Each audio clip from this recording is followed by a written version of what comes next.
Hello বন্ধুরা, আসসালামু আলাইকুম। আপনারা সবাই কেমন আছেন? আলহামদুলিল্লাহ, আমিও অনেক ভালো আছি। এই তো আজকে রান্না করলাম আলু দিয়ে ডিম বোনা করলাম। তো সম্পূর্ণ রেসিপিটা দেখবেন আশা করি।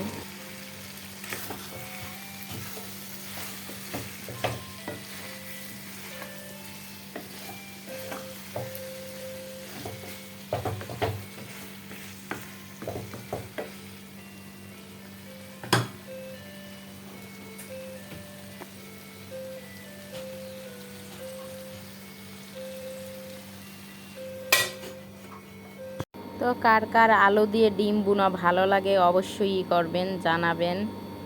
তা আমি এখানে আলু আর ডিম কষায় নিছি। প্রথম ফার্স্ট কষায়া তারপরে এখন আমি জল দিয়ে দিতেছি।